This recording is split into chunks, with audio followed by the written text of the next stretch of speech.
This morning, it's my pleasure to welcome Theresa Gaul. Dr. Gaul is a professor of English at TCU. She's published 2 books and numerous articles on Cherokee writings of the early 19th century. These include the award-winning Cherokee Sister, the collected writings of Katherine Brown, 1818 to 1823, and To Marry an Indian, the marriage of Harriet Gould and Elias Boudinot in letters, 1823 to 1839. Dr. Gaul has received numerous awards for her teaching and scholarship at TCU, including the Adran College of Liberal Arts Award for Distinguished Achievement as a Teacher Scholar, the Adran College of Liberal Arts Distinguished Lectureship in 2013, and the Dean's Award for Teaching, a university-wide honor, in 2012. She was named the Women's Studies Program Wise Woman of 2009, an award presented to the faculty member who best exemplifies the principles of women's studies and helps to further the interests of women at TCU. And she has directed the Women and Gender Studies program for 6 years. Dr. Gaul.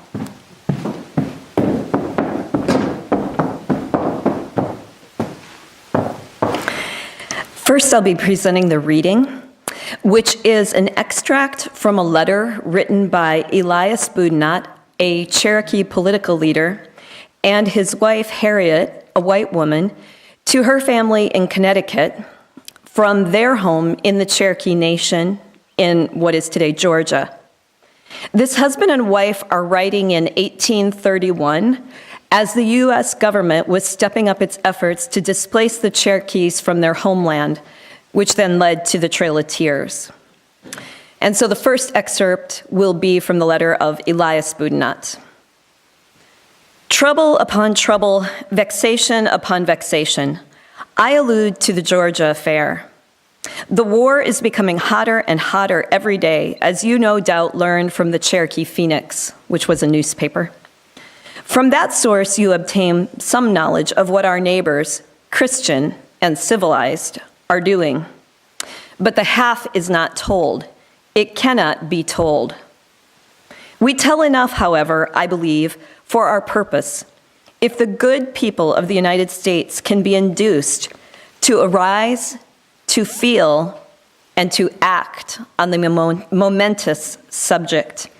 And he underlined those words once, twice, and then 3 times, especially the word act, which he also capitalized. Why do our friends of the North appear to be so careless? Do they not know that a great piece of wickedness is in a course of perpetuation? The last right, and in some respects, the most important right of the Cherokees, is to be fought and contended for, their right to the land. It is true we have been abused, persecuted, and oppressed beyond measure. Our rights have been outrageously wrested from us, yet we are on our lands. We have possession. Our enemies cannot complete their designs until they get the land. They intend to get it by force, and that before long, too. Now, will the people of the United States permit such an outrage on the property of the defenseless? If they do not mean to permit it, they must contend with their might. The enemy is at the door, and there is no time to be lost. The friend of justice and the oppressed must be up and doing. I wish every friend of the Cherokees who intend to second their efforts in the coming Congress of the United States to be well aware of this fact, that the Georgians propose in the next legislature to survey and to draw for our lands, and that they calculate no opposition from President Jackson.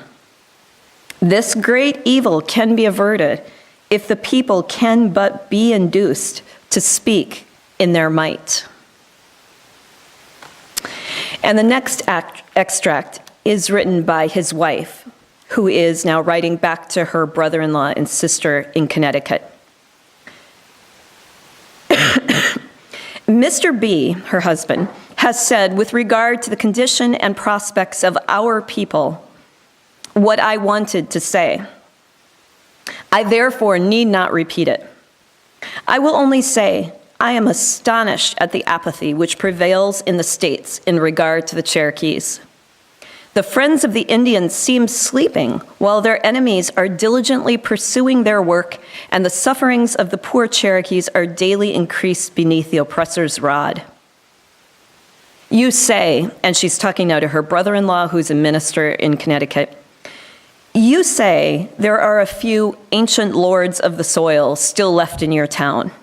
Now, dear brother, do you treat them as though they once were such? Do you, with the most untiring diligence, endeavor to instruct and enlighten them? I am sure if I were there, I would be willing to shut out from all other society that I might manifest my friendship to them, if by so doing I could be beneficial to their interests. I am not enthusiastic on this subject. How are the American people ever to atone for the injuries done the original inhabitants of this country? With shame for my native state, I noticed the proceedings of the late Connecticut legislature toward a remnant of the Mohican tribe and Indians. Could they not do a little? I know not how to stop or write anything else. So greatly are my feelings interested and my sympathies excited for the suffering Indians."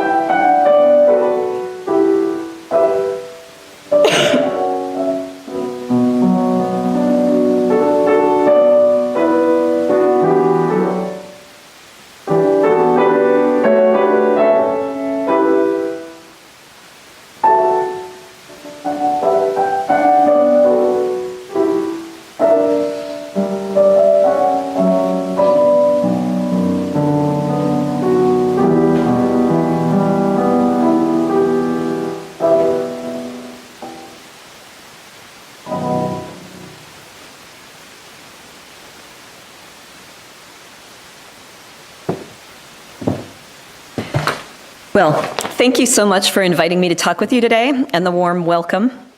And as a teacher of early American literature and culture and history, I have long studied the Unitarians, many famous authors of early America, including Lydia Maria Child, the subject of today's history moment, as well as Ralph Waldo Emerson, Thoreau. I saw a great coffee cup over here, What Would Thoreau Do?, which I love, Margaret Fuller, Louisa May Alcott. I've spent so much time thinking the thoughts that they've shared with us, thinking about them and helping others to understand them. But I realize that this may be the first time I've actually met living Unitarianism. So it's quite an exciting day for me to be here. I'll be talking with you today about my own research, which has to do with Cherokee history in the early 19th century, and also to connect up some of the meanings from that research for our own thought process today. I hope that as you were listening to the reading, those extracts of letters that were written in 1831, you were hearing very much the contemporary nature of that language and those questions being posed. To me, it's really amazing to think that this letter that's nearly 200 years old speaks in such contemporary terms to dilemmas that we are still facing as Americans today, and as well as to some of the political contexts that are happening around us every day. So first I'll tell you more about Elias Boudinot and Harriet Gould, who were the authors of the letter that I just read. They formed the subject for my first book, which was called To Marry an Indian. And Harriet Gould in 1826 was a 19-year-old girl living in a small town in Connecticut, member of a large family. There were 9 living brothers and sisters. The family was quite prominent in their Connecticut region. Her father was a deacon in the church. Her brothers were ministers and judges and lawyers well known in the region. She was the baby of this large family and really doted upon. And one day when she was 19 years old, she announced to her family that she was going to marry a Cherokee man. And within this family, as you can imagine, it incited quite a large amount of controversy. This extended family, who's well educated and very articulate, over the next several months wrote a series of letters to each other in which they debated the implications of her choice, both within the family and more broadly. And it's those letters themselves that form the center of this book.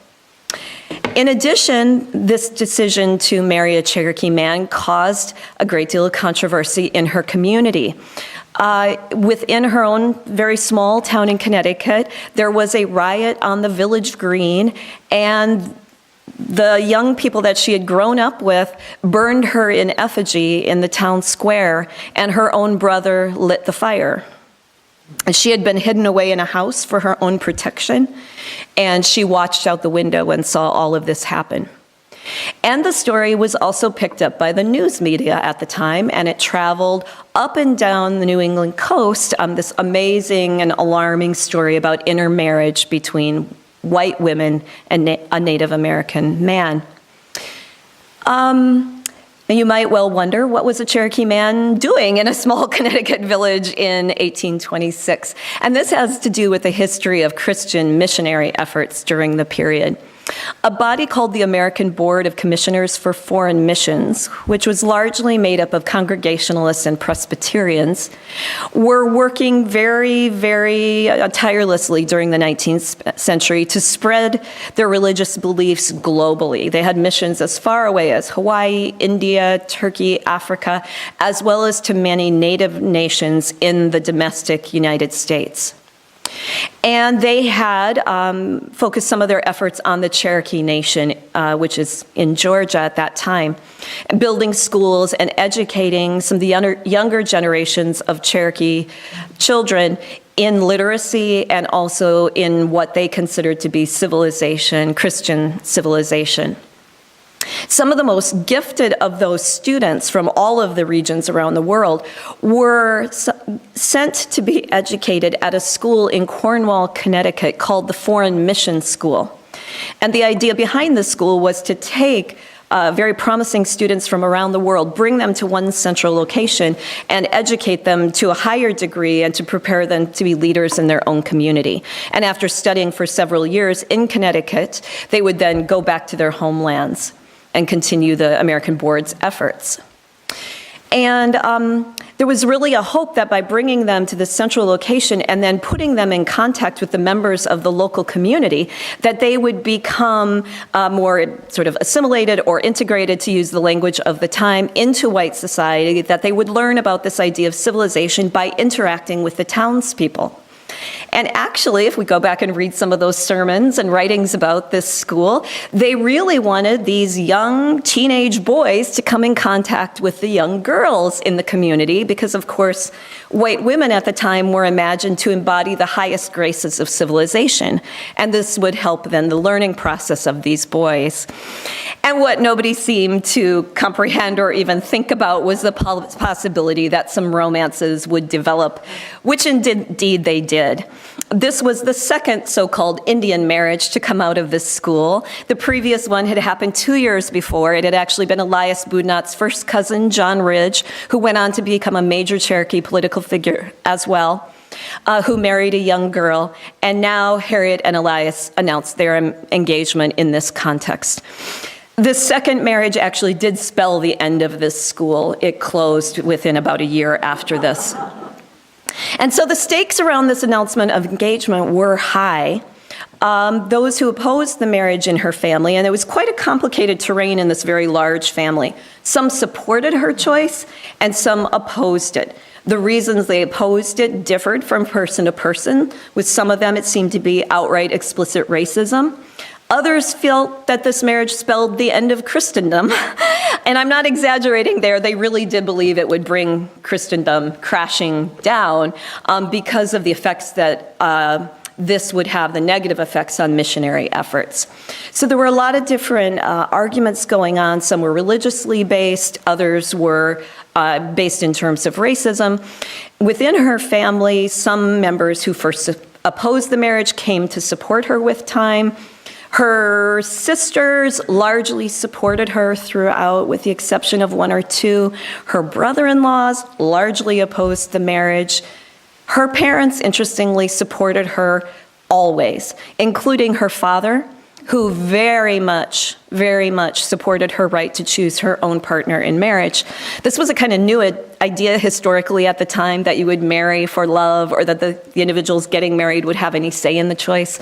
But he subscribed to those newfangled notions, and he really supported her and stood behind her. And eventually she did marry Elias Boudinot. And after their marriage, they then moved to the Cherokee Nation, his homeland, and he then took on a variety of roles in the Cherokee Nation as a political leader, including, most importantly, editing a newspaper called the Cherokee Phoenix, which was the first Native American newspaper in the United States. Interestingly, it was actually printed in Cherokee language and in English language side by side. It's quite an interesting document, and you can access this online and take a look at it yourselves. He very much opposed Indian removal through most of his career, but through the series of defeats that the Cherokees were met with as they pursued their efforts to retain their homeland, and you may know that the Cherokees actually filed lawsuits and tried to use the judicial process as a form of protection, and two of their cases went all the way to the Supreme Court.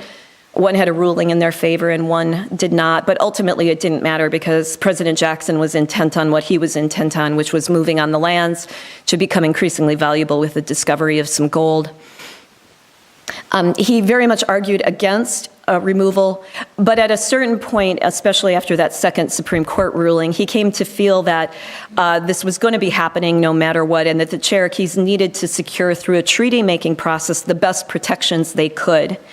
And so he, along with some others, signed what came to be called the Treaty of New Echota, which signed away the Cherokee homeland in the southeast and led then to the Trail of Tears a few years later. This was a false treaty, because he did not have the consensus of the majority of Cherokees behind him in signing this. And so he did come to be viewed as a traitor to his nation.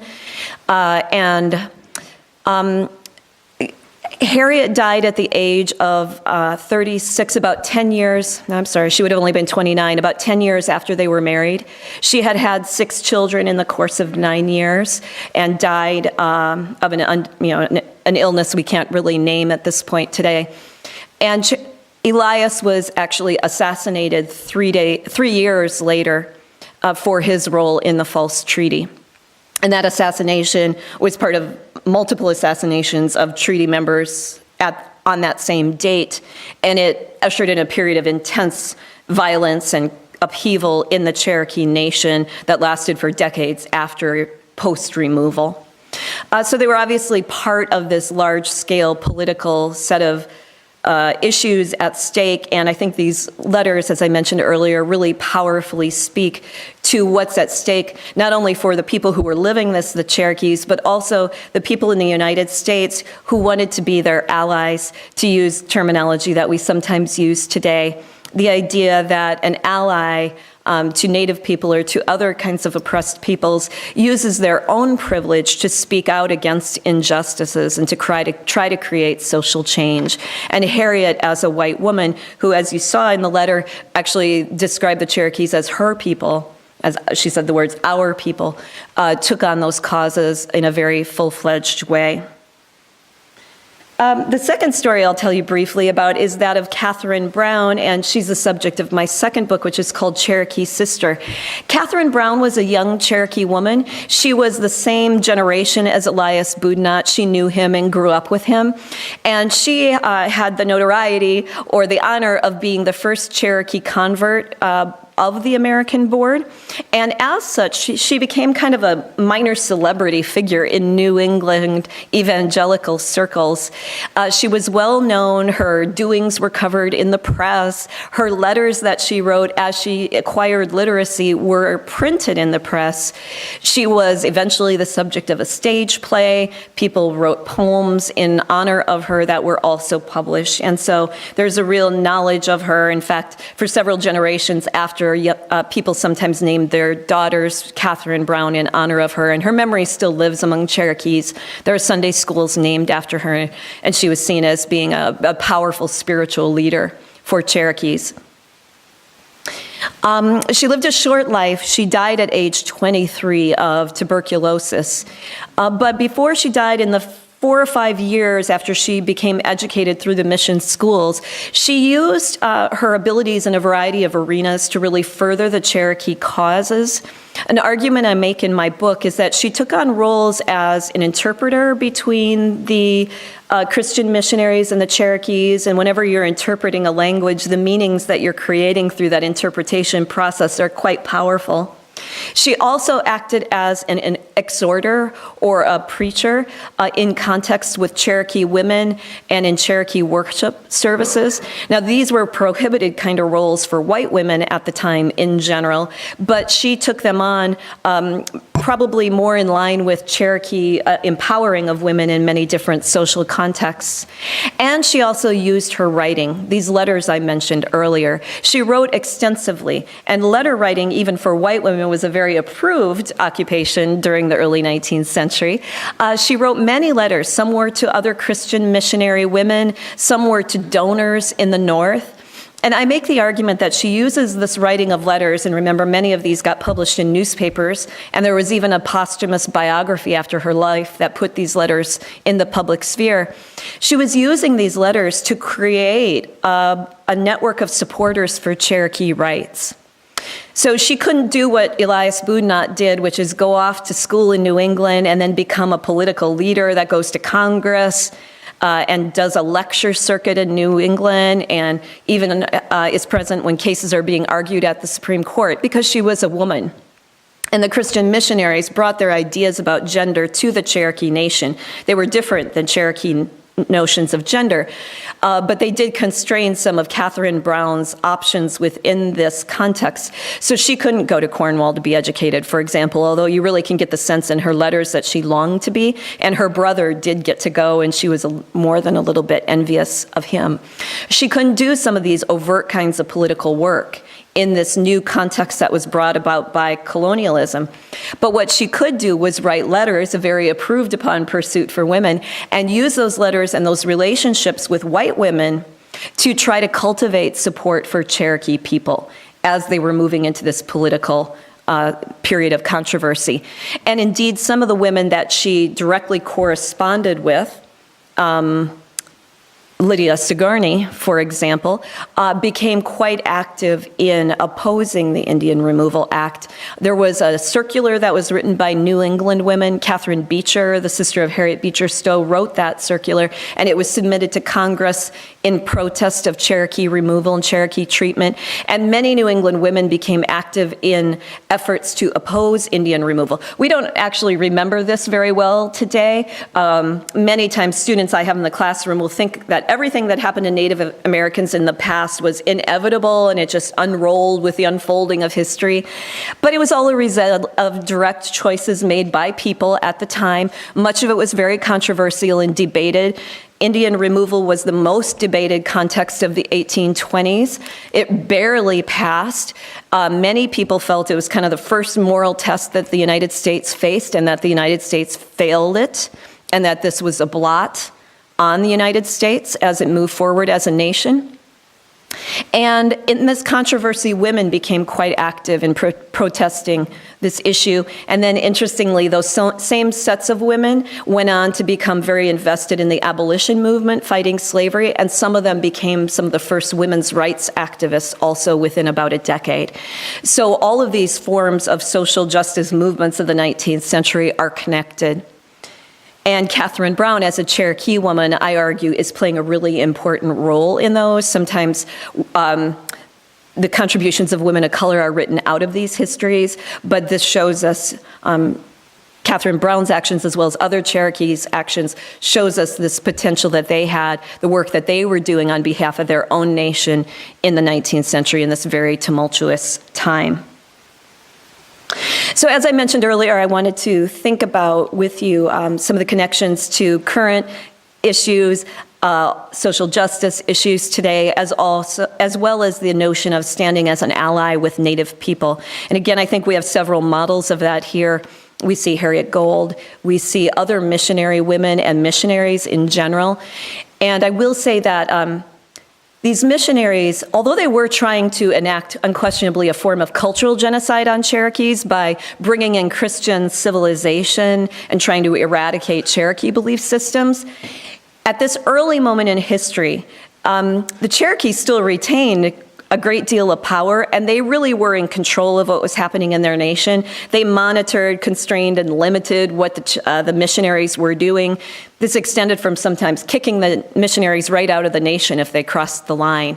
But the Cherokees saw that literacy was a very valuable skill set that they wanted to be able to use and manipulate in their political battles, and so they allowed the missionaries to bring literacy even while they controlled some of their other activities. So the Cherokees in this moment, it's very different later in the 19th century and 20th century in other tribal contexts.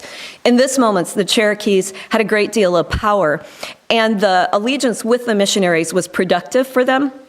Many missionaries came to support the Cherokees' efforts. They opposed removal. They wrote editorials. They wrote other kinds of publications. They helped with the legal battles. And ultimately, after the Cherokees' defeat in these areas, some of the missionaries traveled on the Trail of Tears with the Cherokees in order to continue caring for them and supporting them even during that very, very difficult period in their history. There are figures like Lydia Maria Child, who opposed Indian removal and other forms of oppression in the 19th century, who really put her entire career on the line for her beliefs. She was one of the most prominent writers, not only a woman writer, but writer in the 19th century, and a very well-known editor. And she published in the 1830s a publication called An Appeal in the Favor of that Class of Americans Called Africans, which was an abolitionist tract. And for that, she suffered very great penalties. She was removed as editor of the journal that she edited, which was a very prominent and well-known one. She found it difficult to publish. She lost a lot of her entree into social circles, but she was willing to stake everything she had in order to speak out against slavery, as well as issues related to Native Americans. And so there are many models of this kind of allyship that we can find in the 19th century and that we can reflect upon today.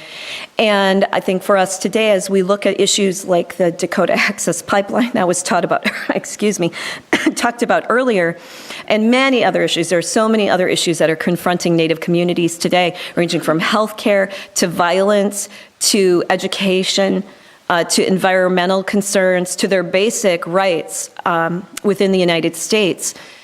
There are so many issues at stake for Native people, and that we can support those issues in a range of ways. Some of those have to do with educating ourselves, because this is a history that's not very well known and it's misunderstood. But there are wonderful ways that you can learn from a Native perspective what this history looks like.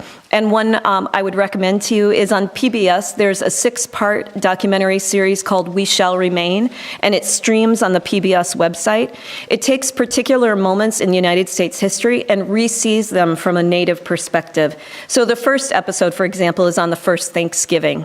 And then it goes through other moments. The second episode is on the Trail of Tears, which I've been talking about today. It goes right up to the AIM movement of the 1970s. So that would be one way to learn to re-see this history from another point of view. And then additionally, to support causes, and it was wonderful to hear about West Side's activity in the protests last year around the pipeline, to continue to stand with Native people, to listen to them as they indicate their concerns and also the ways that they see forward in addressing them, and to stand with them and support them in the ways that we're able to.